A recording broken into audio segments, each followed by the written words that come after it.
सालको प्रजातान्त्रिक आन्दोलनमा दिल्लीमा गएर एउटा सम्झौता भयो। हजुर हजुर नेपालका कांग्रेस पार्टी, हजुर मातृका बीपीहरू, हजुर अनि राणाहरू, हजुर मोहन शमशेर थियो त्यतिखेर प्रधानमन्त्री, हजुर यो पशुपति शमशेरको हजुरबुबा, हजुर अनि राजा त्रिभुवन पनि यहाँबाट भागेर नेपालमा इन्डियाको राजदूतावास थियो, त्यहाँ गएर त्यहाँबाट हवाईजहाजद्वारा सानो गौचरणमा हवाई फिल्ड थियो, त्यो अहिलेको हवाईजहाज फिल्ड होइन, और ज्ञानेश्वरदेखि परतिर छ, हजुर त्यहाँ थियो।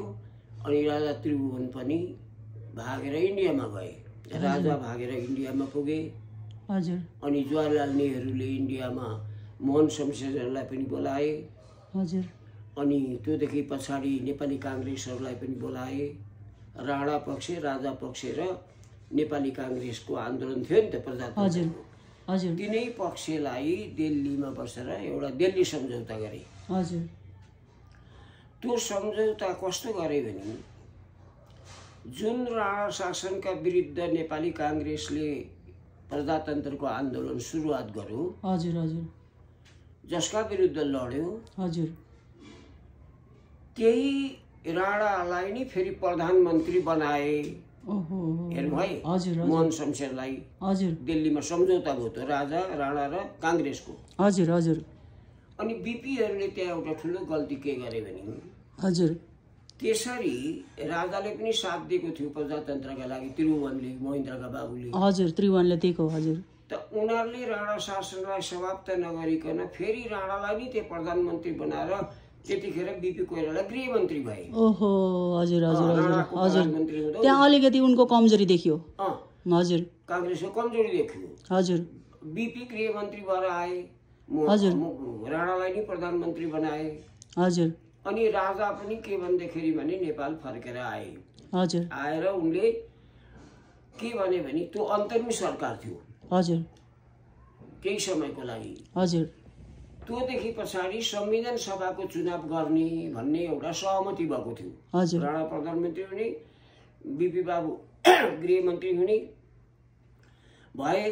अरू त्यस्तै विभिन्न राणाका, राजाका र कांग्रेसका मान्छे मिलाएर मन्त्रीमण्डल गठन गरे।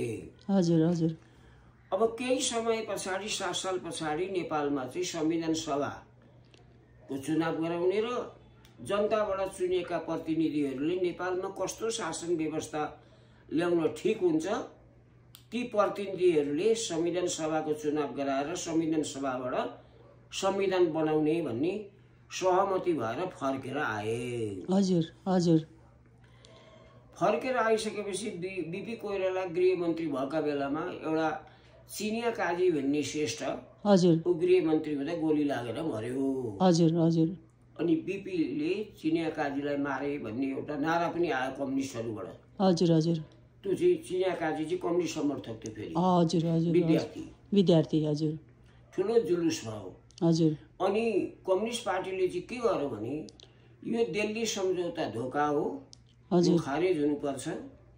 जुन शासनका विरुद्ध लडिएको हो त्यो शासनलाई समाप्त नगरिकन त्यसैलाई फेरि प्रधानमन्त्री मानेर बीपीहरू आउनुको अर्थ के हो भने, यो राणा शासनका विरुद्धको सङ्घर्ष नभएर आफूहरू सत्तामा पुग्ने एउटा खेल मात्र हो, लोभ लालचमा फसे, सत्ता लोभमा फसे भन्ने भयो हो भनेर कम्युनिस्टहरूले अब फेरि अर्को नारा उठाए देशभरि। हजुर हजुर हजुर बीपी विवादास्पद हुनुभयो।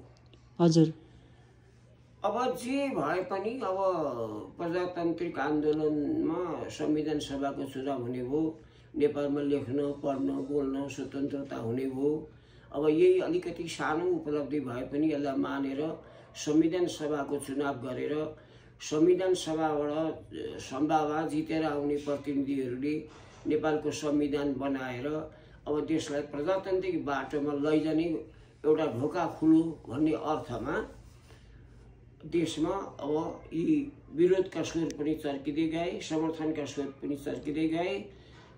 देश दुई खेमामा बाँडियो। एउटा प्रजातान्त्रिक पक्ष एक खेमा, अर्को त्यो प्रजातन्त्रको हत्या गर्ने हजुर प्रजा परिषद, राणा शासनको राणाहरूको पार्टी, हजुर यी दुईटाका बीचमा झडपहरू हुन थाल्यो। हजुर राणा र नेपाली काङ्ग्रेसका बीचमा अब झडप हुँदै गएपछि उनीहरूले प्रजा परिषद गठन गरे। हजुर राणाहरूले आफ्नो सत्ता जोगाउनु, यतापट्टि नेपाली काङ्ग्रेसले प्रजातन्त्रका निम्ति लड्न त लड्यो, तर अन्त्यमा तिनै प्रजातन्त्र विरोधी निरङ्कुश तत्त्वसँग सम्झौता गरेर नेपाली जनताको आन्दोलनलाई धोका दिए भन्ने एकातिर नेपाली काङ्ग्रेसलाई धोकेबाजको संज्ञा पनि दिए। हजुर हजुर हजुर अब नेपाली काङ्ग्रेस र खुकुरी दल प्रजा परिषदको भुलन्त हुँदै गयो, त्यसमा अशान्ति मचिँदै गयो। त्यही मौकामा नेपाल कम्युनिस्ट पार्टी 6 सालमा स्थापना भएको थियो। काङ्ग्रेस त्यो कहाँबाट स्थापना भयो? काङ्ग्रेस 4 सालमा, हजुर 6 सालमा नेपाल कम्युनिस्ट पार्टी पुष्पलाल श्रेष्ठहरूको नेतृत्वमा कम्युनिस्ट पार्टी जन्मेको थियो। हजुर अब कम्युनिस्टहरूले चाहिँ यो दिल्ली सम्झौता धोका हो, नेपाली जनतालाई धोका दियो, हजुर जसको शासन विरुद्ध नेपाली जनता हामी उठेर लड्दै थियौँ, तिनैका विरुद्ध लडेर छिनोफानो नहुँदै उनीहरूसँग राणा शासनसँग सम्झौता गरेर नेपाली काङ्ग्रेसले सच्चा एउटा प्रजातन्त्रको बहाली गर्नुभन्दा प्रजातन्त्रका नाममा सत्तामा पुग्ने खेल खेले भनेर धोकेबाजको नारा दियो। हजुर हजुर हजुर